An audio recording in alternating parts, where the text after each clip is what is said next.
नमस्कार दोस्तों।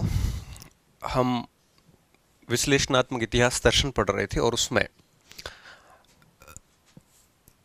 हम ये दो मेजर पार्ट कर चुके थे। आज हम देखेंगे इतिहास के प्रमाण और इसके स्रोत के बारे में।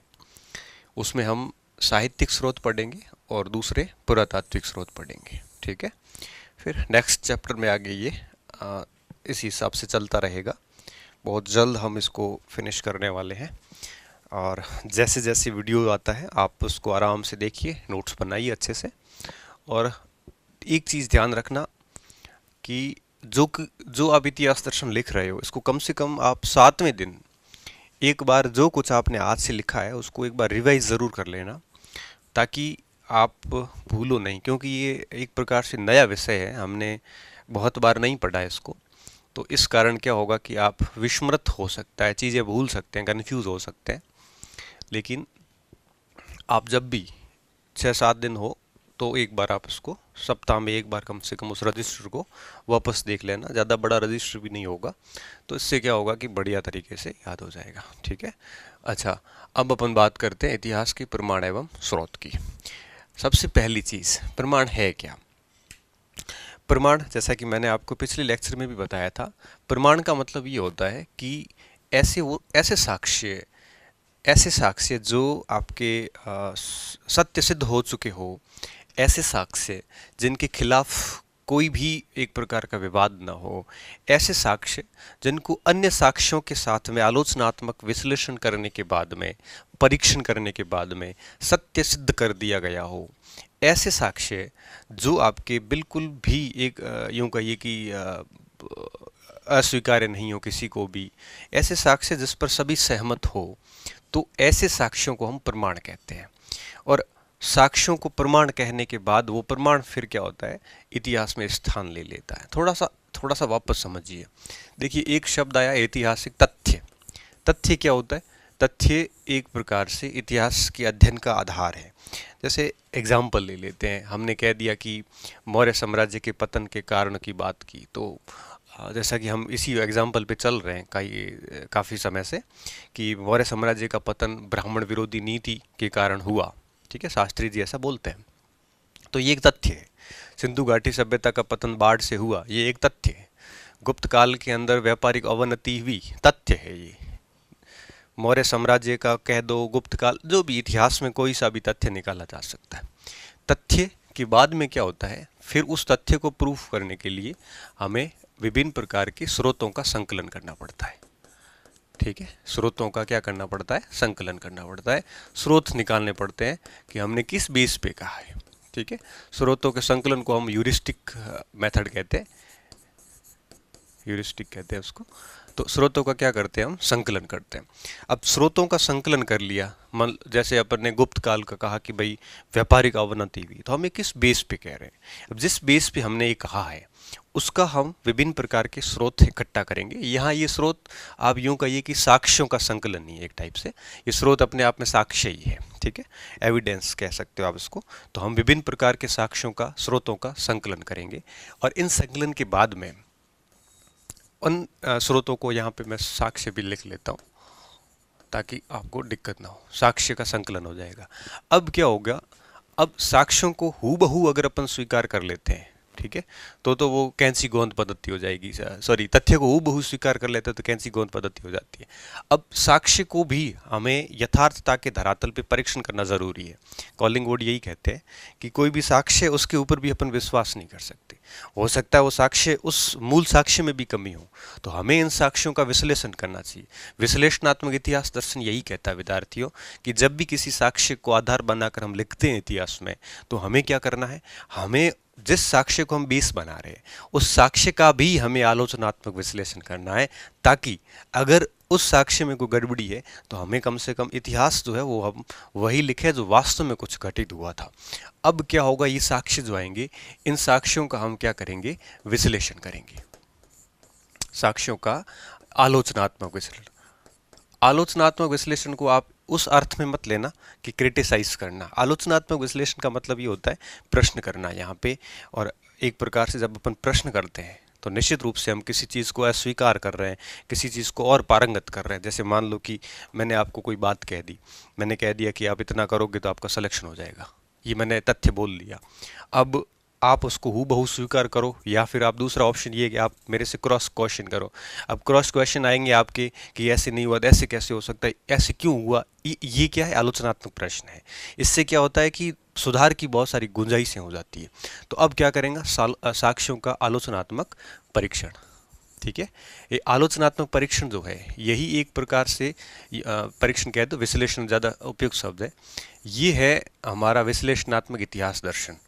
और इसे ये एक प्रकार की वैज्ञानिक विधि है। कॉलिंगवुड, टेने वगैरह, रांके वगैरह सारे आ जाते हैं।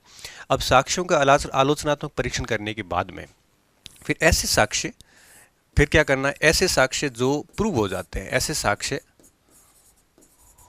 जो सत्य सिद्ध हो जाए, क्योंकि सिंपल सी बात है, सारे साक्ष्य तो सत्य सिद्ध नहीं होंगे। जैसे अबुल फजल का वो कथन हो, चाहे बरनी के स्टेटमेंट हो, चाहे बदायूनी की हो, कहीं से भी जाओ, हर साक्ष्य सत्य नहीं होता, साक्ष्यों में ऐसा घालमेल रहता है। तो ऐसे साक्ष्य जो सत्य सिद्ध हो जाए। लेकिन एक चीज़ और है, एक चीज़ और है कि जो पुरातात्विक साक्ष्य होते हैं, पुरातात्विक जो स्रोत हैं, अब पुरातात्विक स्रोतों की बातों को अपन एक प्रकार से एग्जामाइन तो कर सकते हो, लेकिन उनकी बातों को नकार नहीं सकते। अब ऐतिहासिक मामले में तो छेड़छाड़ की जा सकती, पूर्वाग्रह हो सकते हैं। पुरातात्विक साक्ष्यों में बहुत सारी चीज़ें हैं वो हमें एग्जैक्टली मिलती। कॉलिंगवुड भी यही कहते हैं। कॉलिंगवुड क्या कहते हैं, कॉलिंगवुड कहते हैं कि पुरातात्विक साक्ष्य जो है या पुरातात्विक स्रोत जो है, ये अपने आप में वैज्ञानिक स्रोत है और ये ज़्यादा विश्वसनीय स्रोत है। ऐसा कैसा, हिंदी साहित्य के अंदर राहुल सांकृत्यान हुए हैं जिन्होंने मेरी तिब्बत यात्रा, गंगा टू वोल्गा, ऐसी कई किताबें लिखी।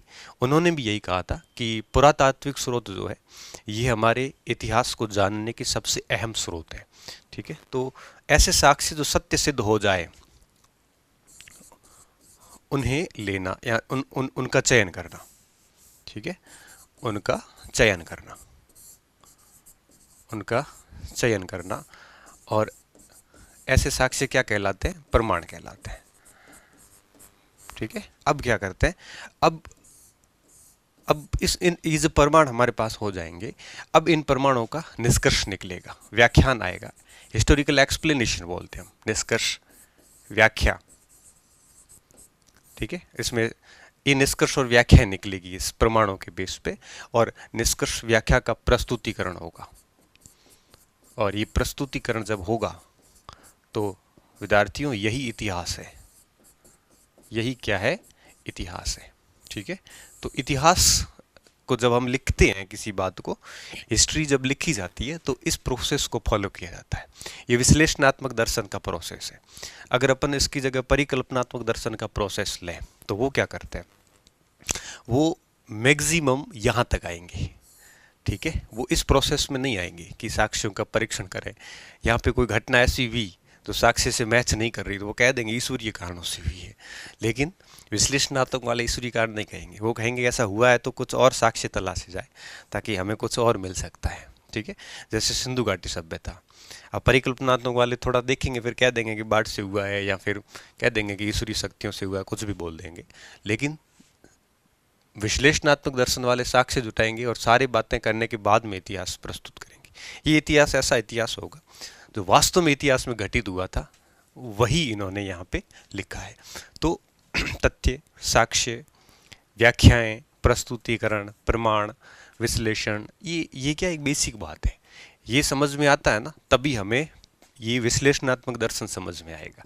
हम यही चल रहे थे। देखो अब क्या होता है ना, कई बार क्या होता है, जैसे इन साक्ष्यों का जब अपन परीक्षण करते हैं तो इतिहास में क्या एग्जैक्ट सारी चीज़ें तो मिलती नहीं है साइंस की तरह। साइंस में क्या लेबोरेटरी में जाके अपन प्रयोग कर लेते हैं, अब इतिहास में ऐसा प्रयोग संभव नहीं है।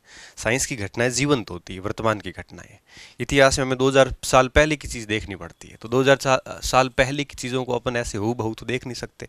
तो फिर क्या होता है कि ऐसे संभावित अनुमान निकलते हैं, हमारे अनुमानित साक्ष्य जो होते हैं ये भी हमारे अनुमानित होते हैं, हमारे निश्चयात्मक नहीं होते। ऐसा हमने पिछले लेक्चर में बात भी की थी।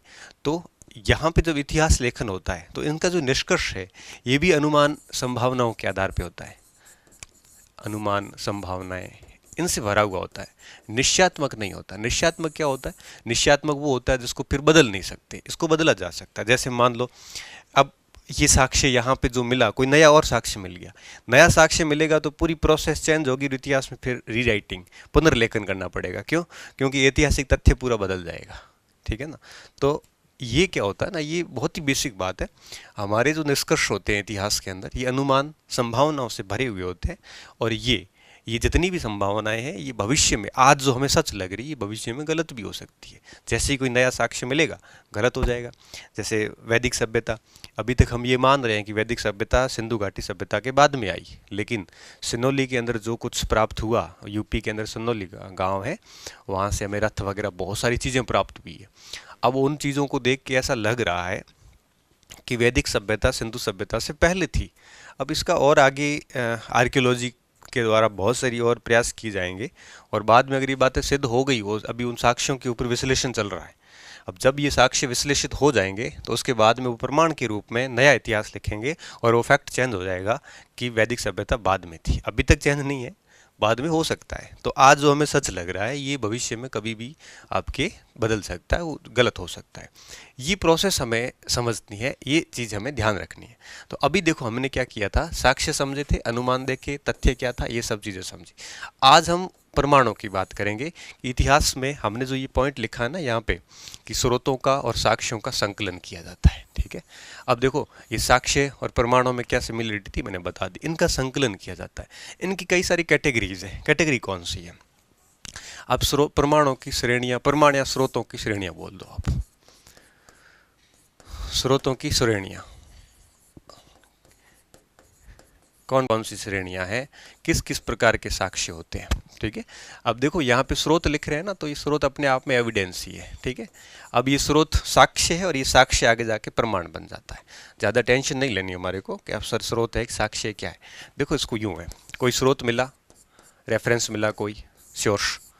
ठीक है? जैसे मान लो कि हमें कोई पांडुलिपि मिल गई, जैसे कौटिल्य के अर्थशास्त्र की पांडुलिपि मिल गई, वो स्रोत है। उस स्रोत के अंदर जो जो बातें लिखी हुई है वो हमारे लिए साक्ष्य है, और उन बातों को जब अपन क्रॉस वेरीफाई करेंगे मैगस्नीज की, इंडिका से या किसी और किताब से, तब वो बात प्रमाणित हो जाएगी, वो प्रमाण हो जाएगा। तो स्रोत, साक्ष्य, प्रमाण, बस थोड़ा थोड़ा फ़र्क है। स्रोत स्टार्टिंग की सारी चीज़ें होती है, उनके अंदर उल्लेख है जो बातें, वो साक्ष्य कहलाते हैं। और उन साक्ष्यों को जब अपन सत्य की कसौटी पर परखते हैं विद्यार्थियों, तो वो प्रमाण बन जाते हैं। ठीक है ना? तो स्रोत के अंदर के भाग साक्ष्य, जैसे अर्थशास्त्र एक स्रोत है, उसके अंदर जो लिखा वो उसके साक्ष्य है, और वो साक्ष्य हम प्रयोग करके किसी तीसरी तथ्य को सिद्ध करने का प्रयास करेंगे।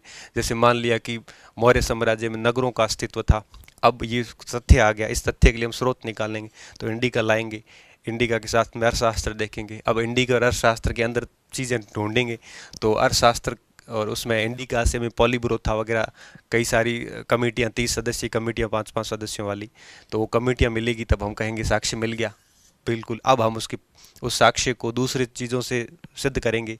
हम उस बात को वहाँ पाटलिपुत्र में खुदाई करेंगे, खुदाई करने के बाद देखेंगे कि हाँ वास्तव में ये चीज़ें तो सही निकल रही है, तो वो साक्ष्य प्रमाण हो जाएगा हमारा यहाँ पे। ठीक है ना? तो ये पॉइंट एक ही है, ज़्यादा लोड लेने की आवश्यकता नहीं है। स्रोतों की श्रेणियाँ या साक्ष्यों की श्रेणियाँ कह दो। ठीक है? तो क्योंकि हर साक्ष्य प्रमाण तो हो नहीं सकता, तो प्रमाण तो नहीं लिखेंगे हम यहाँ पे। अब ये दो टाइप के हैं। ठीक है? एक है पुरातात्विक,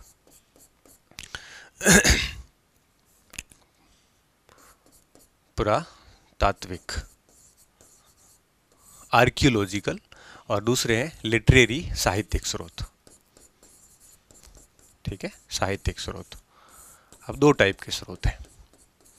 अब जो साहित्यिक स्रोत है, इनको हम आगे 3 भागों में बांट देते हैं। प्राथमिक स्रोत,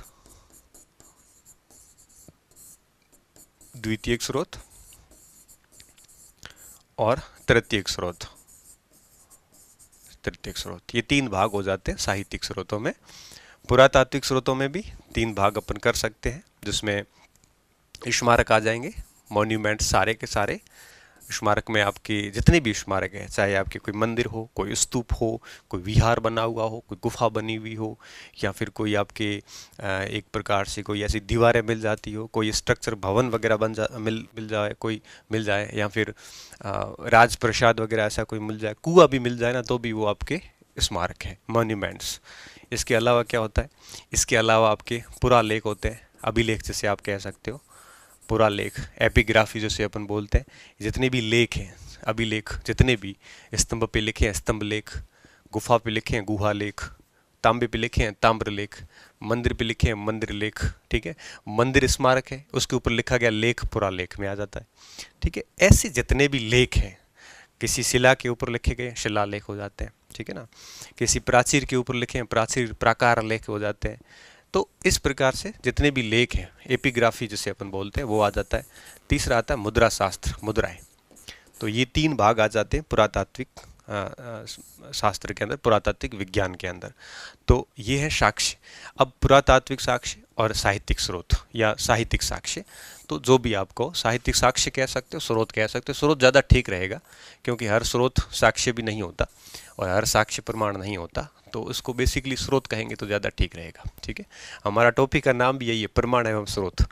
तो स्रोत को प्रमाण बनने में बहुत वक्त लगता है, तो वैसे उन्होंने यही लिख लिया है कि प्रूफ एंड सोर्सेज, दोनों ही लिख लिए। तो सोर्स भी, तो उन्होंने सोर्स ले लिया, मतलब मौलिक रूप से सारी चीज़ें ले ली। प्रूफ तो बहुत कम बचते हैं बीच, सोर्स तो बहुत सारे हैं, तो सारा कुछ ले लिया ताकि समझने में कोई परेशानी ना हो। ठीक है, तो अब अपन क्या करेंगे, एक एक को समझेंगे। पुरातात्विक स्रोत, पहले मैं थोड़ा सा ब्रीफ बता देता हूँ पूरा।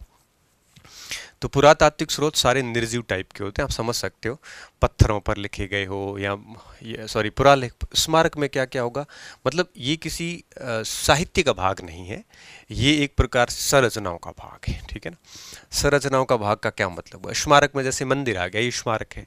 आप किसी किले में गए, वो किला भी स्मारक है। आप किसी भवन में गए, पुराने भवन में, वो भी स्मारक है। इनसे भी हमें बहुत सारी चीज़ों की जानकारी मिलती है। क्या क्या मिलती है, अगर आगे बात करते हैं। अभिलेख सारे के सारे, ठीक है, चाहे हाथी गुफा अभिलेख हो, प्रयाग प्रशस्ति हो, ये सब। मुद्राएं, अब चाहे वो आपके आहत मुद्राएं हों, सोने की मुद्राएं हों, चांदी की मुद्राएं हों, मुद्राएं भी हमारे लिए बहुत महत्वपूर्ण है। और साहित्यिक स्रोतों में फिर प्राथमिक होते हैं। प्राथमिक वो होते हैं जो प्रत्यक्षदर्शी द्वारा लिखे जाते हैं, उसी समय लिखे गए, मीडियंसी जिससे अपन कह सकते हैं। तो जैसे गुप्त काल का कोई स्रोत है और गुप्त काल के अंदर ही लिखा गया हो, तो वो प्राथमिक स्रोत है, जहाँ से हमें पहली बार सूचना प्राप्त होती है, वो प्राथमिक स्रोत है। अब पहली बार जो सूचना मिलती है, उसके आधार पर हम आगे दूसरी सूचना निकाल लेते हैं, उसके आधार पर जब हम लिखते हैं तो द्वितीयक स्रोत हो जाते हैं, और फिर इन सभी का संग्रहण आपके ले जाके लास्ट में तृतीयक स्रोत होता है, जिसको अपन आगे डिटेल से समझते हैं। ठीक है, अब इन दोनों स्रोतों की अगर अपन बात करें तो सवाल कैसे बनता है कि निम्नलिखित में से कौन सा प्राथमिक है, कौन सा द्वितीयक है, कौन सा तृतीयक है, या कौन सा पुरातात्विक है, कौन सा साहित्यिक है, समझ में आ जाएगा। कोई किताब भी वगैरह है, कोई भी किताब, पत्र, पत्रावली, गैजेट्स, कुछ भी है, पेन कॉपी का यूज़ हुआ है, पेज वगैरह पांडुलिपि का यूज़ हुआ, तो ये सारा साहित्यिक स्रोत है। अगर पत्थरों का मामला है पूरा का पूरा, धातु का मामला है, तो है वो आपके पुरातात्विक स्रोत। ठीक है, अब इन दोनों में डिफरेंसेस क्या है, अगर अपन दोनों की तुलना करें तो ये ज़्यादा महत्वपूर्ण है, प्राथमिक स्रोत है, सॉरी पुरातात्विक स्रोत। कैसे, पुरातात्विक स्रोतों के साथ अपन एक प्रकार से इसको तहस नहस कर सकते, नष्ट कर सकते, लेकिन इसके साथ छेड़छाड़ नहीं कर सकते। अब प्रयाग प्रशस्ति में जो बातें लिखी हैं, उन बातों को आप बदल नहीं सकते। ठीक है ना, उनका मीनिंग अलग हो सकता है, लेकिन वो भी भविष्य में उसका मीनिंग भी सही हो सकता है। लेकिन साहित्यिक स्रोतों के साथ नए नए प्रक्षेप जोड़ जोड़ के इसका भाव बदला जा सकता है, अर्थ का अनर्थ किया जा सकता है, कुछ नई चीज़ें जोड़ दी जाती है, तो पूरा गड़बड़ या इनके साथ छेड़छाड़ हो सकती है, मैनिपुलेटिंग होती है, इनके साथ नहीं किया जा सकता। ठीक है, इनको तोड़ा जा सकता है, लेकिन इनकी बातों को आप नष्ट नहीं कर सकते, मतलब छेड़छाड़ नहीं कर सकते। तो ये प्रमाणिक बातें हमें बताती है उस समसामयिक इतिहास की, उस काल के बारे में। ठीक है ना, इसके अलावा पुरातात्विक स्रोत जो है ये विश्वसनीय होते हैं। विश्वसनीय क्यों, विश्वसनीय इसलिए कि न तो आपकी कालांतर के इतिहास उसको कुछ तोड़ मरोड़ सकते, दूसरी बात ये आपकी हकीकत बात बताएंगे, उस समय की बात बताएंगे, चाहे अशोक के अभिलेख हो, चाहे आपके गुप्तकालीन लेख हो, कोई भी लेख हो, तो लेखों के अंदर जो बात होती है उसको बहुत विश्वसनीय बात माना जाता है, और फिर उसको आप चेंज नहीं कर सकते। तो ये ज़्यादा विश्वसनीय है, ऐसा नहीं कि अविश्वसनीय, ये भी है विश्वसनीय, लेकिन तुलना करते हैं ना दोनों की, तो ये थोड़े से ज़्यादा विश्वसनीय है, ये ज़्यादा डिटेल से जानकारी देते हैं हमारे को। ठीक है, ज़्यादा प्रमाणिक है ये। तो ऐतिहासिक साक्ष्य, पुरातात्विक साक्ष्य जो है ऑलमोस्ट सारे प्रमाणिक होते हैं, इसलिए इसको ये सारे के सारे प्रमाणिक स्रोत हैं। इनमें आप एक प्रकार से इनके साक्ष्यों की तुलनात्मक अध्ययन भी करोगे ना, तो मोस्टली लास्ट में जब हम तुलनात्मक अध्ययन करते हैं, तो यहाँ की जो बात आएगी वो लास्ट में जीत जाएगी। जैसे मान लिया कि भाई समुद्रगुप्त वीणा वादक था कि नहीं था। अब समुद्रगुप्त वीणा वादक था कि नहीं था कई किताबों में लिखा होगा, लेकिन जब तक इस किसी पुरातात्विक स्रोत में अगर वो लिखा हुआ मिल गया, अब वहां पे वीणा वादक का सिक्का मिल गया, सिक्के के ऊपर वीणा बजाते हुए दिखा दिया, अब ये साक्ष्य प्रमाणिक हो गया, अब ये साक्ष्य प्रमाण बन गया। क्यों? क्योंकि अब उसको आप नकार नहीं सकते, भले किताबों में साहित्यिक स्रोतों में नहीं लिखा गया हो। तो ये चीज़ ज़रूरी होती है साहित्यिक स्रोत में। जैसे किसी नगर का उल्लेख है, जैसे वैदिक सभ्यता है, अब वैदिक सभ्यता के साहित्यिक स्रोत बहुत सारे मिले हमारे को, ठीक है ना। वैदिक सभ्यता पूरे के पूरे वेद जो वैदिक सभ्यता की जानकारी देते हैं। अब वैदिक सभ्यता देखिए, वैदिक सभ्यता के बारे में अगर मैं बात करूं, अगर मैं एक सामान्य आपसे बात कहूं कि वैदिक सभ्यता, सॉरी वैदिक साहित्य वैदिक सभ्यता के अंदर लिखा गया, ये बात सही है, या वैदिक सभ्यता वैदिक साहित्य के अंदर लिखी गई? ध्यान से सुनना, वैदिक साहित्य वैदिक सभ्यता के अंदर लिखा गया या वैदिक सभ्यता वैदिक साहित्य के अंदर लिखी गई? देखिए, ये सभ्यता पुरातात्विक स्रोत है, वैदिक साहित्य साहित्यिक स्रोत है। अब अगर आप ये कहोगे मुझे कि सर वैदिक सभ्यता के अंदर जो साहित्य लिखा गया था उसे हम वैदिक साहित्य कहते हैं, अगर आप ऐसा कह रहे हो तो बहुत गलत कह रहे हो। अगर आप ये कह रहे हो सर कि वैदिक साहित्य के अंदर वैदिक सभ्यता लिखी हुई है, इस आधार पर हमें पता है कि एक कोई सभ्यता थी, ठीक है, तो वैदिक साहित्य के अंदर वो सभ्यता लिखी गई है। अब जैसे मैं बात करूं आपके किसी दूसरे क्षेत्र की, जैसे मौर्य काल। अब मौर्य काल जो है ये तो है, उसके प्रमाण हमें मिल गए, साहित्यिक प्रमाण भी मिल गए, उसके पुरातात्विक प्रमाण भी मिल गए। वैदिक सभ्यता के साथ में लोचा क्या है? लोचा ये है वहां पे कि उसके साहित्यिक स्रोत तो खूब है, वेदों में हर जगह उसका उल्लेख है। वेद तो आपको पता होगा कि गुप्त काल में पूर्ण हुए हैं, वेदों का संकलन वगैरह गुप्त काल के जाते जाते हुआ है, और वैदिक सभ्यता को हम उससे कई हजार साल पहले बताते हैं। तो हजार साल पहले की सभ्यता को गुप्त काल में संकलित किया गया। तो वैदिक सभ्यता का पता हमें सिर्फ इसलिए है कि वो वेदों के अंदर लिखी गई, इसलिए हमने उसका नाम भी वैदिक साहित्य दे दिया और उसके अंदर की सभ्यता को वैदिक सभ्यता कह दिया। अब इतिहासकारों के समक्ष दिक्कत ये है कि उस वैदिक सभ्यता का जिक्र जिस वैदिक साहित्य में हुआ है, उस सभ्यता के पुरातात्विक स्रोत हमें मिल नहीं रहे हैं। अब जब तक उसके पुरातात्विक स्रोत नहीं मिलेंगे तब तक हम उस सभ्यता के ऊपर विश्वास नहीं कर सकते कि किस समय थी, कब थी, क्या नेचर था, लोगों का सामाजिक, राजनीतिक, धार्मिक, आर्थिक जीवन कैसा था। तो फिर अंग्रेजों ने क्या किया, उसके ऊपर डाउट किया कि ऐसी कोई सभ्यता थी ही नहीं। क्यों? क्योंकि केवल और केवल साहित्य में लिखी हुई है। अब क्या हुआ कि जब हमने उस साहित्य में सभ्यता को पढ़ा, तब हमने क्या किया, जिस जिस क्षेत्रों की जानकारी उसमें वैदिक साहित्य में, उसके अनुसार जब खनन किया गया, तब हमें अभी वर्तमान कुरुक्षेत्र के अंदर, उत्तर प्रदेश के इस क्षेत्र के अंदर, भारत के इस हरियाणा, दिल्ली, इस पूरे क्षेत्र में कुछ कुछ साक्ष्य मिलने स्टार्ट हुए। तब हमारा विश्वास पुख्ता हो गया कि वैदिक साहित्य में जिस सभ्यता का उल्लेख है उसके प्रमाण अब मिलने स्टार्ट हो गए। और अगर ऐसे प्रमाण मिलते गए तो हमें पूर्ण जानकारी मिल जाएगी कि क्या मामला। तो मेरा कहने का मतलब ये है कि साहित्यिक स्रोतों पे हम पूर्ण विश्वास नहीं कर सकते। अगर साहित्यिक स्रोतों पे विश्वास करते तो वैदिक सभ्यता आज हमारी सभ्यता हो जाती, इसलिए इनके ऊपर कम विश्वास किया जाता है, पुरातात्विक स्रोतों के ऊपर ज़्यादा विश्वास किया जाता है। जिस दिन वैदिक सभ्यता के आर्कियोलॉजिकल सोर्सेस मिल जाएंगे उस दिन मामला समाप्त हो जाएगा, फिर हम कहेंगे कि हाँ वैदिक सभ्यता वास्तव में थी और इसका मामला क्या क्या था। अभी केवल किताबों में मिल रहा है, कुछ मिल नहीं रहा है यहाँ पे। हालांकि अभी तो काफ़ी जगह मिल गया, हरियाणा में, करनाल क्षेत्र में, सिनेरी सुनोली क्षेत्र में, है ना, राजस्थान के उत्तरी भागों में बहुत सारी जगह पे वैदिक साहित्य के स्रोत मिलने शुरू हो चुके हैं। पुरातात्विक स्रोत, साहित्यिक स्रोत तो ऑलरेडी है ही वैदिक साहित्य पूरा। तो ये बातें हैं इन दोनों के बीच में। अब अपन एक एक की बात में समझेंगे पुरातात्विक स्रोतों में। तो पुरातात्विक स्रोतों के अंदर आपके एक आता है आर्कियोलॉजी, पुरातत्व विज्ञान। पुरातत्व विज्ञान, पुरातत्व विज्ञान का काम यही होता है कि वो इन पुरातात्विक शास्त्रों का स्रोतों का अध्ययन करें और उस अध्ययन के बाद में निष्कर्ष को इतिहासकारों तक दें या लिखने का काम करें। इतिहास की एक शाखा है आर्कियोलॉजी, और आपको पता होगा भारत के अंदर 1861 से ये शाखा काम कर रही है। 1861 से जब आपके कनिंघम ने कलकत्ता के अंदर इंडियन आर्कियोलॉजिकल डिपार्टमेंट बनाया था, भारतीय पुरातात्विक विभाग की स्थापना की थी। काफ़ी समय चला, फिर वित्तीय कमी के कारण शायद 1892 के आसपास बंद भी हो गया। 1892 क्या 85-86 के पास बंद भी हो गया था। फिर वापस जब मार्शल आए, कर्जन आए, तो कर्जन ने भारतीय पुरातत्व विभाग को वापस जिंदा किया और उसके लिए उन्होंने पुरातत्व विभाग अधिनियम भी पास किया। अधिनियम पास करके उसको फंडिंग भी करी, फंडिंग करके एक प्रकार से डायरेक्टर की जगह एक डीजी की पोस्ट गठित की, महानिदेशक की पोस्ट गठित की और मार्शल को उसके ऊपर बिठाया। 1904 के आसपास की बात है। तो और वो आज भी चल रहा है। तो भारत में आर्कियोलॉजिकल पूरा डिपार्टमेंट है, 1861 से कंटिन्यू काम कर रहा है। और अब देखिए आगे, इस विभाग के द्वारा मुद्रा शास्त्र, इन तीनों चीज़ों का अध्ययन किया जाता है। आर्कियोलॉजिकल के द्वारा पुरातत्व, पुरालेख, स्मारक, पुरालेख और मुद्रा, तीनों का अध्ययन किया जाता है। अभी अपन एक एक के बारे में बात करना शुरू कर रहे हैं। सबसे पहले बात करेंगे पूरा इस मेमोरेंडम के ऊपर, सॉरी मॉन्यूमेंट्स के ऊपर। स्मारक, मॉन्यूमेंट्स। देखिए स्मारक का क्या मतलब है। स्मारक का यहाँ पे अगर मैं मतलब बताऊँ तो स्मारक के अंदर मैंने बताया आपको, ये जितनी भी छोटे छोटे जितनी भी इमारतें हैं सारी की सारी उसमें आ जाती है। कौन सी इमारत है, जैसे कोई भी इमारत हो, इमारत है, भवन वगैरह हो सकते हैं, भवन, मंदिर, ठीक है ना, स्तूप, विहार, गुफाएं,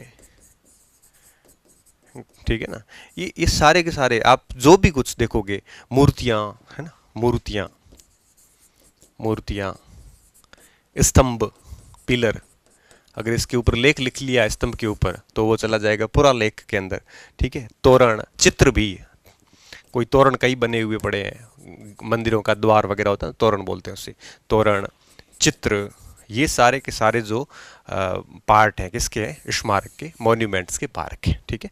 इससे क्या पता चलता है, इससे हमें इतिहास में क्या सहायता मिलती है। तो इन देखो, इसका दो टाइप के सवाल बनते हैं। पहला तो ये बनता है कि निम्नलिखित में से कौन सा मॉन्यूमेंट्स है, कौन सा स्मारक है। अब इनसे पता क्या चलता है, एक तो इनसे, इन सारों से कला का पता चलता है, ठीक है, कि भिन्न भिन्न कालों की कला की जानकारी हमें प्राप्त हो जाती है। कि जैसे कोई मंदिर है तो द्रविड़ शैली का है कि नागर शैली का है कि बैसर शैली का है, किस प्रकार की शैली का बना, कौन सी इमारत किस कला से बनी हुई है। तो कला की जानकारी हमें इमारतों से है वो पूर्ण रूप से प्राप्त हो जाती है। इसके अलावा काल क्रम का निर्धारण भी हो जाता है, क्योंकि कला भी विभिन्न कालों की रही है। तो कुछ ऐसे स्मारक आ जाते हैं जिनके बारे में हमें पता नहीं चलता किस काल का है, लेकिन उसकी कला देख के हम कह सकते हैं कि ये किस काल का होगा और किस शासकों के द्वारा किस काल में बनाया गया होगा। तो इसकी हमें इसकी जानकारी हो जाती है।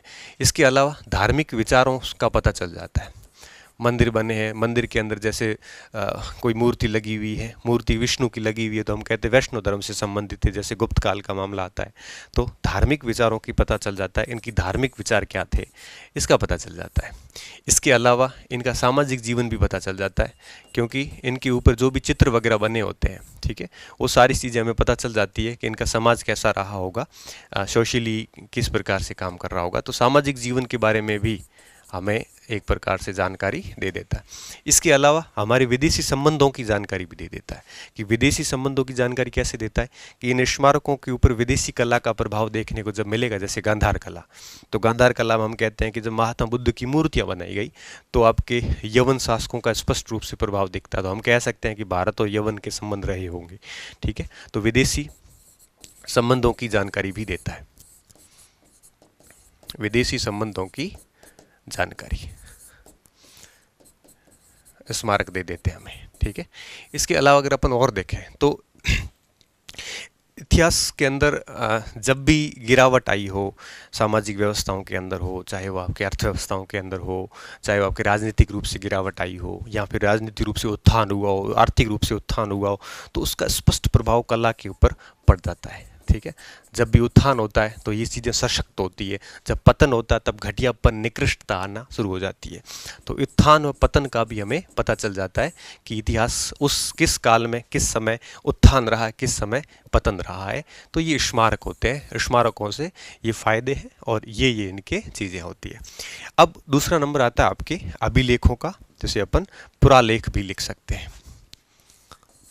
पुरालेख, एपिग्राफी कह सकते हो आप उसको, एपिग्राफी, ठीक है। आपने नाम सुना होगा epigraphic indica, epigraphic indica, indica. अगर मैं आपसे पूछूं कि ये किताब किसकी है तो आप कहोगे कि यह आर्कियोलॉजिकल सर्वे ऑफ इंडिया, भारतीय पुरातात्विक सर्वेक्षण विभाग जो है उसका ये मुखपत्र था। और ये आपके करीबन 1882 से लेकर 1882 मतलब ये हुआ कि 1882 के अंदर, आपने नाम सुना होगा, 1882 से लेकर 1977 तक इन्होंने 43 एडिशन निकाले, सॉरी 43 एडिशन निकाले थे। मेरे पास 42 है, इसके मेरे खुद की लाइब्रेरी में है। 42 एडिशन निकाले थे, 43, मेरे पास एक एडिशन नहीं है, दूसरा एडिशन नहीं मिला मुझे। 43 एडिशन निकाले किसके? एपिग्राफिक इंडिका ने। किसने? ASI ने, आर्कियोलॉजिकल सर्वे ऑफ इंडिया ने। इस 43 एडिशन में क्या लिखा हुआ है मैंने देखा उसमें भारत के अंदर जितने भी अभिलेख मिले हैं, ठीक है, चाहे वो स्तंभ लेख हो, चाहे वो गुफा लेख हो, उन सारे अभिलेखों का फोटो और उसके ऊपर लिखे गए लेख, जिस लिपि में लिखे गए वो लिपि, प्लस उसका इंग्लिश में ट्रांसलेशन, यह हमारे लिए अद्भुत संग्रह है एपिग्राफिक इंडिका। ठीक है, मैंने उसको दिल्ली उससे म्यूजियम से मंगवाया था और वहाँ से करीबन मेरे को काफ़ी अच्छी कीमत से पड़े थे ये, हालांकि पढ़े नहीं है, बस देखे ही हैं कि यह है क्या। तो एपिग्राफिक इंडिका के अंदर भारत के अंदर जितने भी अभिलेख हैं उन सारे अभिलेखों के 43 एडिशन आए हुए हैं, इंग्लिश में लिखे हुए हैं पूरे। तो जितने भी अभिलेख हैं वो सारे के सारे इसमें 1977 तक आता था और दुर्भाग्य से 1977 में ये बंद हो गया। उसके बाद जितने भी अभिलेख खोजे गए हैं उनका वापस कोई ऐसा ट्रांसलेशन नहीं हुआ। अभी 77 के बाद कोई ऐसा काम नहीं हुआ। आपने नाम सुना होगा जेम्स बर्गेस का। जेम्स बर्गेस ने पहला एडिशन निकाला था। अंग्रेज़ों को अपन गालियाँ भली निकाले, लेकिन उन्होंने भारत के अंदर पुरातत्व की जो खोज की थी, भारत के जो साहित्य, भारत के इतिहास को जो एक्सप्लोर किया, इतिहास की जो गवेषणा की है, उसमें अंग्रेज़ों का बहुत बड़ा योगदान है। अब आप सोच सकते हो कि आज भारत के अंदर हम जब इतिहास पढ़ते हैं तो प्राइमरी सोर्सेज जो है, प्राथमिक स्रोत, आगे हम पढ़ेंगे, तो उन प्राइमरी सोर्सेज में इसको रखा जाता है। एपिग्राफिक इंडिका के अंदर जो ट्रांसलेशन है ये हर इतिहासकार के पास में है और ये इतिहासकार उससे लेते हैं। जैसे आप महरूली का लेख पढ़ना हो, चाहे आपके भोज का ग्वालियर लेख हो, चाहे अयोध्या लेख हो, कोई भी लेख हो, उस लेख के अंदर हम तो पढ़ नहीं सकते, हमें लिपि का जानकारी नहीं, क्योंकि हमें लिपि की जानकारी, लिपिकार तो अपन है नहीं, हमें तो केवल और केवल उसका ट्रांसलेशन ही पढ़ने को मिलता है। और ये ट्रांसलेशन सबसे बढ़िया एपिग्राफिक इंडिका में किया गया। हालांकि 1892 से लेकर 1920 तक इनकी इंडियन एंटीक्वेरी करके और किताब आती थी, इंडियन एंटीक्वेरी। तो इन्होंने इंडियन एंटीक्वेरी भी निकलती थी पहले, तो वो तो पहले ही बंद हो गई थी। ये साप्ताहिक थी, और ये एपिग्राफिक इंडिका का कोई ऐसा कुछ था नहीं। ठीक है, इसका थोड़ा ध्यान रखना। अच्छा, एक और भी है, चलते चलते बता दूं। एक इंडियन एपिग्राफी नाम से किताब और आती है, Indian epigraphy, Indian epigraphy, epigraphy. ये किताब है आपके DC सरकार की। DC का मतलब है यहाँ पे दिनेश चंद्र सरकार, DC दिनेश चंद्र सरकार। इसको कई किताबों ने सरकारी लिख लिया है, ये सरकार है। तो DC सरकार ने इंडियन एपिग्राफी भी लिखी है, ये एक दो बार RS में पूछी गई है। तो ये इंडियन एपिग्राफी और एपिग्राफिक इंडिका, इनका ध्यान रखना। ये बहुत दो बड़े मॉन्यूमेंट्स है एक प्रकार से, जो हमें एपिग्राफी के अध्ययन के ऊपर जानकारी देते हैं। तो एपिग्राफी क्या होती है? एपिग्राफी का मतलब क्या हुआ? एपिग्राफी का मतलब होता है अभिलेखों का अध्ययन। ठीक है, और अभिलेखों का अध्ययन, अभिलेखों का अध्ययन क्या कहलाता है विद्यार्थियों? एपिग्राफी कहलाता है। और इसके ऊपर ये दोनों किताबें जो लिखी गई है, दो नहीं है, ये 43 बुक्स हैं, but epigraphic indica first, second, third ऐसे करके 43 एडिशन अभी तक आए हैं इसके। तो इसका ध्यान रखना। एक दो एडिशन उसके और भी है, कहते हैं 44 थे, एक गायब हो गया पता नहीं। तो 43 अभी अवेलेबल है। ठीक है, और एक ये पुस्तक, इन दोनों का आप अच्छे तरीके से ध्यान रखना। अब अभिलेखों के अध्ययन की अगर अपन बात करें, अभिलेख होते क्या? अभी का मतलब होता है किसी के ऊपर लिखा गया लेख, अभिलेख कहलाता है, बहुत सामान्य भाषा में बात करें तो। ठीक है, अब देखो अभिलेखों की अगर अपन बात करें श्रेणी में कौन कौन से आते हैं। स्तंभ लेख। स्तंभ लेख क्या होते हैं? स्तंभ लेख होते हैं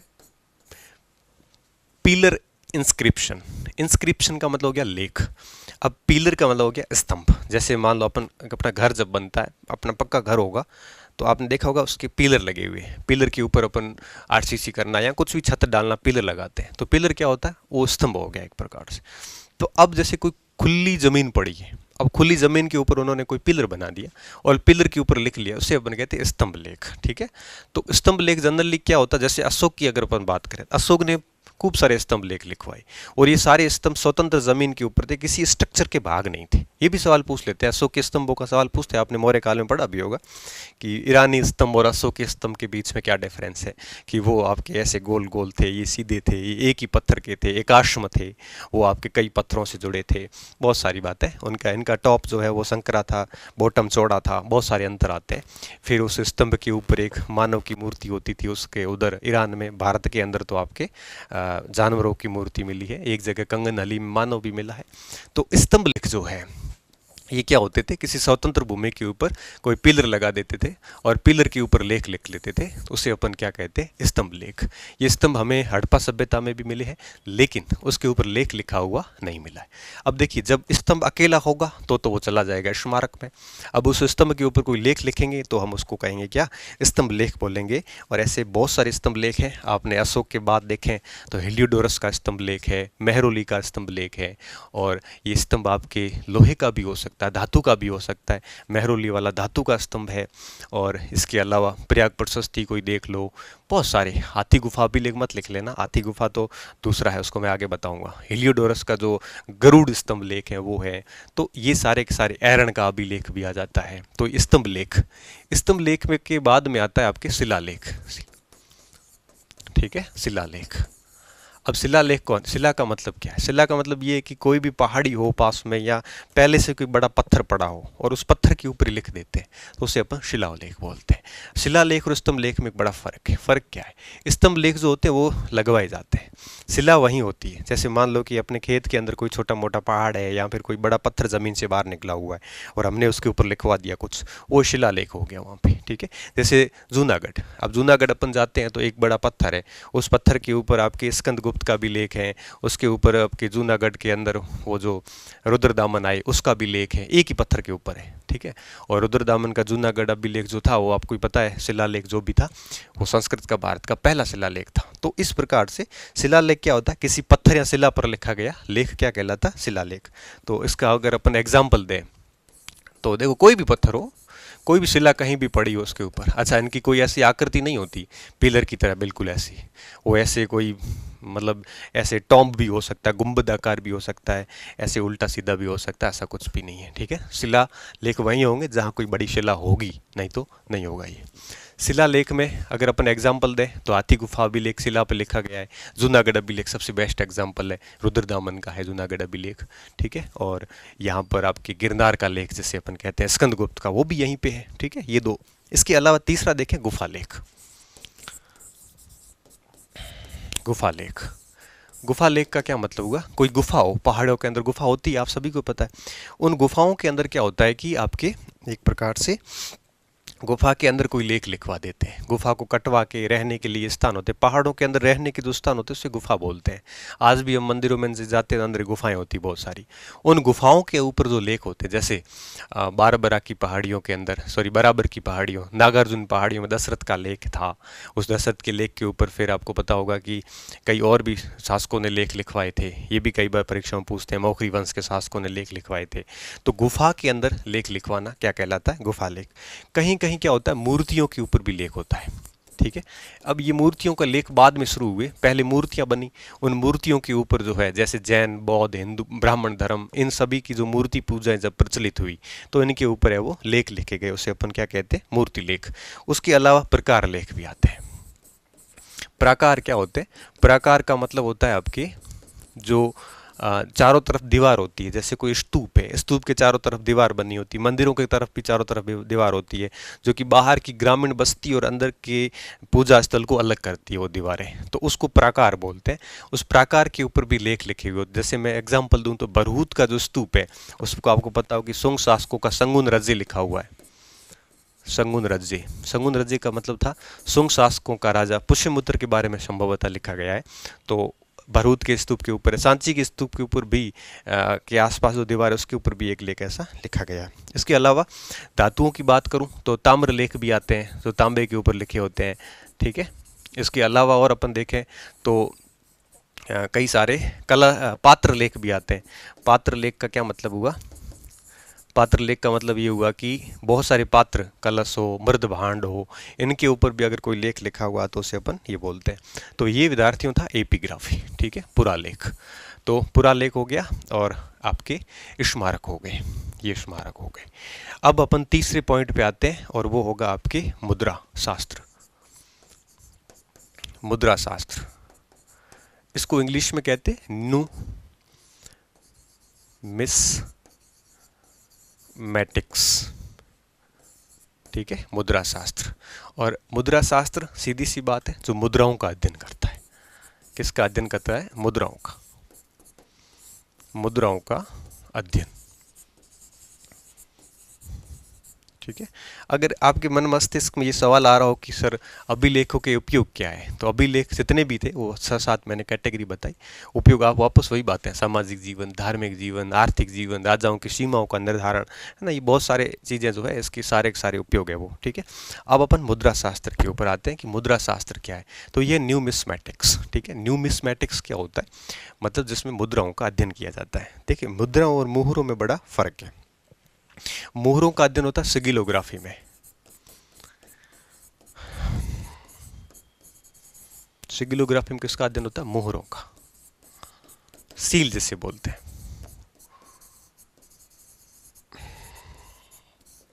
ठीक है। और न्यूमिस्मैटिक्स में किसका अध्ययन होता है? मुद्राओं का।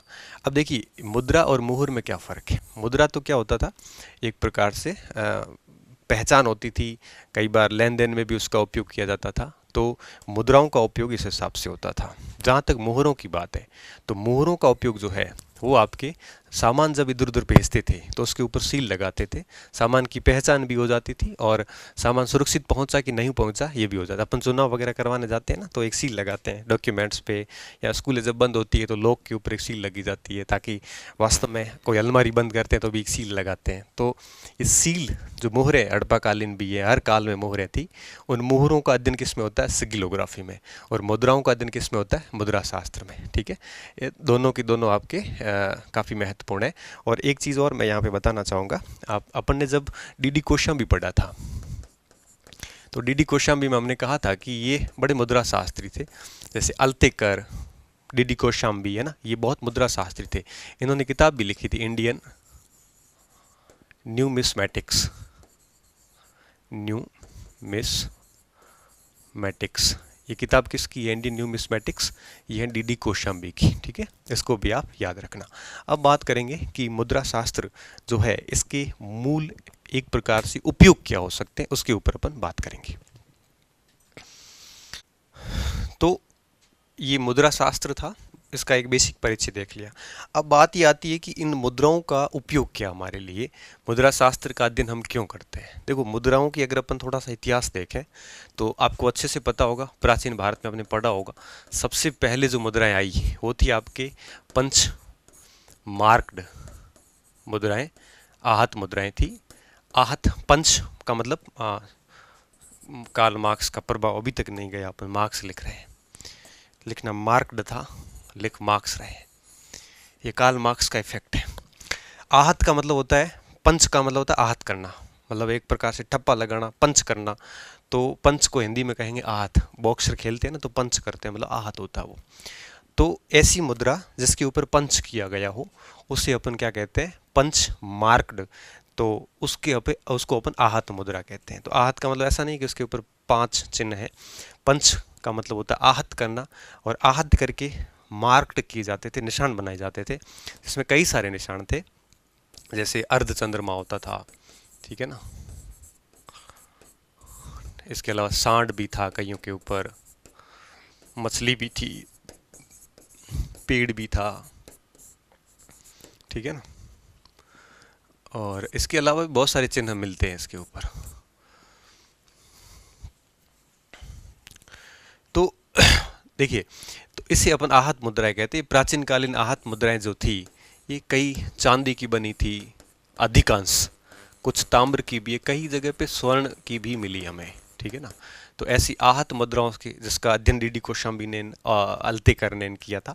आहत मुद्राएं मिली हमें, शक शासकों से चांदी की मुद्राएं भी प्राप्त हुई। हमने वो स्वर्ण मुद्राएं भी देखी जो सबसे पहले इंडो यवन शासकों ने स्टार्ट की, बाद में कुषाणों ने शुरू की।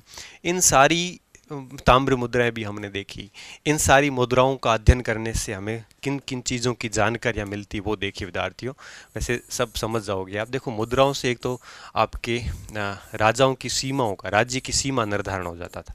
जैसे मान लो किसी क्षेत्र में कोई मुद्रा मिल गई, अब जैसे समुद्रगुप्त की कोई मुद्रा अगर राजस्थान में मिल गई, भरतपुर क्षेत्र में मिली थी बयाना में, तो गरुड़ ध्वज प्रकार की मुद्राएं, तो उनसे हम ये कह सकते हैं कि उनका शासन वहाँ तक रहा होगा। लेकिन यहाँ थोड़ी सावधानी रखनी पड़ती है। सावधानी ये कि व्यापारी लोग जब जाते थे तो वो भी उनके साथ अपनी मुद्राएं ले जाते थे, तो हो सकता है कि उन्होंने वो वहाँ छोड़ दी और हम अगर इतिहास में ये लिख डालें कि उसका शासन वहाँ तक रहा, ऐसा नहीं है। इसको थोड़ा सजगता रखनी पड़ती, दूसरे कई साक्ष्यों से क्रॉस चेकिंग करनी पड़ती है, तो सीमा का निर्धारण हो जाता है। इसके अलावा इन मुद्राओं के ऊपर राजाओं के नाम मिल जाते हैं, ठीक है। इसके अलावा हमें राजाओं की रुचि का पता चल जाता है। जैसे समुद्रगुप्त का वीणा वादन हो तो हमें उनकी संगीत का जो प्रेम है उसका पता चल जाता है। इसके अलावा इनसे संबंधित जो उपाधियां हैं उनका पता चल जाता है, ठीक है। ये मुद्राओं से हमें जानकारी मिल जाती है। मुद्राओं से हमें आर्थिक स्थिति पता चल जाती है। जैसे किसी राज्य के अंदर यूँ कहिए कि मुद्राएं जो है वो ज़्यादा गुणवत्तापूर्ण हो तो हम कहेंगे कि उनकी आर्थिक स्थिति बहुत अच्छी थी। अगर उनकी गुणवत्ता गिरी हुई हो तो हम कहेंगे आर्थिक स्थिति खराब थी। जैसे कुषाणों के अंदर जो सोना था मुद्रा का वो बहुत ही क्वालिटी थी, कैरेट ज़्यादा था उसका, तो हम कहेंगे कुषाणों की आर्थिक स्थिति अच्छी थी। गुप्त शासकों के अंदर मुद्राओं की संख्या तो बढ़ गई लेकिन क्वालिटी गिर गई, तब हम कहते हैं कि गुप्त काल के अंदर निश्चित रूप से आर्थिक गिरावट आई होगी, इसीलिए मुद्राओं का निर्माण जो है वो कम क्वालिटी के सोने से किया गया। तो इसकी आर्थिक स्थिति से हमें क्या पता जानकारी हो जाती है। इसके अलावा कला साहित्य से संबंधित कई सारी चीज़ें मिल जाती है मुद्रा से, और भी बहुत सारी चीज़ें आप मुद्रा से हमें पता चल जाती है ऐसे। अच्छा, इसके अलावा अशांति का काल भी पता चल जाता है। जब भी कहीं मुद्राएं ज़मीन के अंदर गाड़ी जाती थी तो सीधी सी बात है, आपको अच्छे से पता है कि धन जो होता था वो सब भी अशांति होती थी, या कोई संकट का समय आता था तो लोग धन ज़मीन में गाड़ देते थे पहले। तो इस प्रकार से मुद्राएं अंदर गाड़ी हुई जो मुद्राएं होती है वो ये बयां करती है कि निश्चित रूप से कहीं न कहीं कोई ऐसी समस्याएं आई होगी, ठीक है। और इन सब मुद्राओं का जो अध्ययन है ये भारतीय मुद्रा शास्त्र परिषद है एक, इलाहाबाद के अंदर 1910 में स्थापित हुई थी, उसके द्वारा किया जाता है। भारतीय मुद्रा परिषद 1910 इलाहाबाद, इसके द्वारा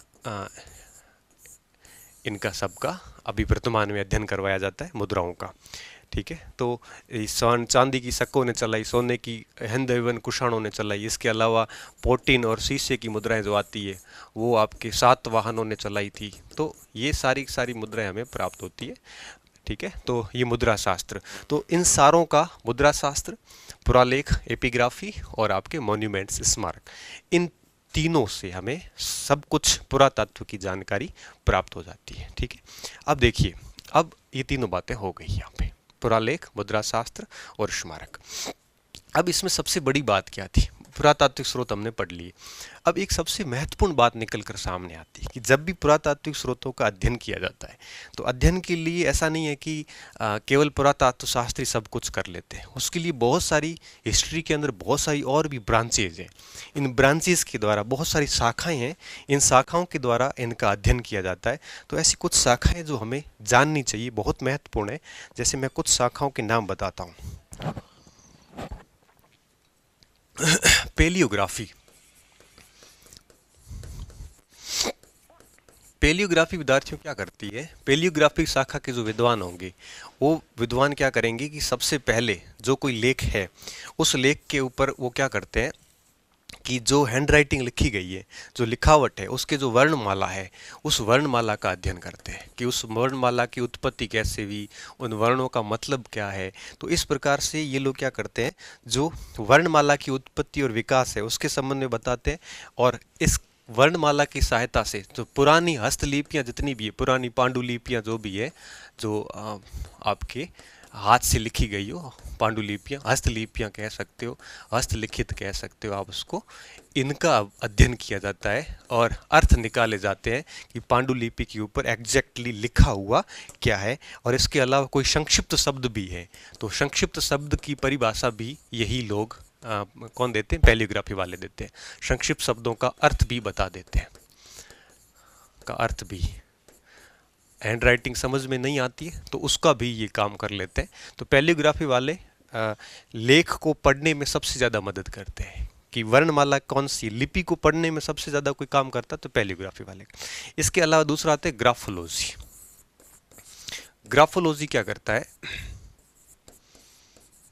ग्राफोलॉजी क्या करता है, क्योंकि ग्राफोलॉजी के जो विद्वान है वो ये मानते हैं कि मनुष्य का जो व्यवहार है वो और उसकी लिखावट में बड़ी साम्यता होती है, कि जैसा व्यक्ति का व्यवहार होगा उसकी लिखावट भी उसकी कैसी होगी, उसी अनुसार होगी। तो ये ग्राफोलॉजी वाले क्या करते हैं कि व्यक्ति की लिखावट के आधार पर उसके चरित्र और व्यवहार का आंकलन करते हैं, व्यक्ति की लिखावट के आधार पे। जैसे मैं एक एग्जांपल देता हूँ, ये ग्राफोलॉजी वालों का ये मानना है कोई व्यक्ति सिग्नेचर करता है तो नीचे से जब ऊपर की ओर करता है तो माना जाता है बहुत पॉजिटिव व्यक्ति होगा, महान व्यक्ति होगा।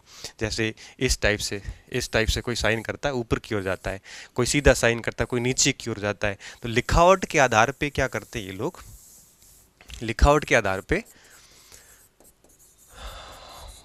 पर व्यक्ति का चरित्र व व्यवहार का अनुमान लगाते हैं, व्यवहार का अनुमान लगाते हैं। अनुमान ही होगा, एग्जैक्टली तो कहना आसान नहीं है। ये काम कौन करता है, ग्राफोलॉजी वाले करते हैं, ठीक है। तो इसके बाद में एक और शाखा आती है सिगिलोग्राफी, तो मैंने बता दिया मोहरों के अध्ययन के लिए। एक होती है फिलोलॉजी जो भाषाओं का अध्ययन करती है, फिलोलॉजी क्या करती है, भाषाओं का अध्ययन करती है। भाषाओं का अध्ययन करना, बहुत सारी शाखाएं हैं, बहुत सारी, मतलब आप यूँ कहिए कि 30-40 शाखाएं हैं इसकी, सभी का पढ़ना इतना आसान काम नहीं है। एक आता है एंथ्रोपोलॉजी, लेकिन कुछ मेन जो इतिहास को जानने के लिए वर्तमान में यूज़ की जा रही है उनके बारे में मैं लिख लेता हूँ। तो मेन डिपार्टमेंट है, काफ़ी महत्वपूर्ण है। इन लोगों में इसमें फिलोलॉजी में MSc MA करते हैं लोग, एंथ्रोपोलॉजी में, ग्राफोलॉजी में। हालांकि इनका भारत में इतना स्कोप नहीं है, तो विदेशों में जनरली इनका ज़्यादा रहता है, ठीक है। एक होता है क्लियोमेट्रिक्स, क्लियोमेट्रिक्स में गणित और इतिहास का एक साथ अध्ययन किया जाता है, ठीक है। तो इतिहास का गणितीय अध्ययन, विभिन्न सारे आंकड़े लगाने करने, है ना, गणितीय अध्ययन, पूरा का पूरा ग्राफ वगैरह सब इसमें यूज़ किए जाते हैं। मैट्रिक्स से पता चल जाएगा, गणितीय अध्ययन ये होगा। और एक आता है लेखन प्रवृत्ति का स्वरूप, प्रत्येक काल के अंदर लेखन की प्रवृत्तियों का स्वरूप कैसा रहा है, वो डिप्लोमेटिक में उसका अध्ययन किया जाता है। डिप्लोमेटिक, ये वर्ड बड़ा खतरनाक है, डिप्लोमेटिक, हर समय में चेंज हुआ है। ये लेखन के स्वरूप में जो परिवर्तन हुआ है, लेखन के स्वरूप में स्वरूप की प्रवृत्तियों का अध्ययन किया जाता है, ठीक है। हर काल में लेखन का स्वरूप अलग अलग रहा है, इनका अध्ययन किया जाता है। देखो डिप्लोमेट का अर्थ पहले ये होता था, उसके बाद में डिप्लोमेट उस व्यक्ति को कहते थे जो एक राज्य से दूसरे राज्य घूमता था। उसके बाद डिप्लोमेट उसको एक ऐसा कार्ड होता था जो पास होता था एक टाइप से। उसके बाद आजकल डिप्लोमेट का अर्थ होता है राजनयिक, जो एक देश का दूसरे देश में नियुक्त होता है। पाकिस्तान का भारत में डिप्लोमेट होगा, भारत का पाकिस्तान में होगा, भारत का दूसरे देशों में होगा। तो ये डिप्लोमेट का जो है ये आपके समय समय के अनुसार इसके अर्थ बदलते रहे हैं, ठीक है। तो ये थोड़ा देख लेना, इसके अलावा भी बहुत सारे हैं बट इतना तो देख ही लेना।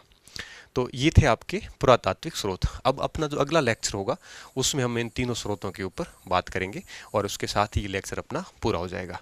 बहुत बहुत धन्यवाद विद्यार्थियों, अच्छे रहिए, मस्त रहिए और पढ़ते रहिए।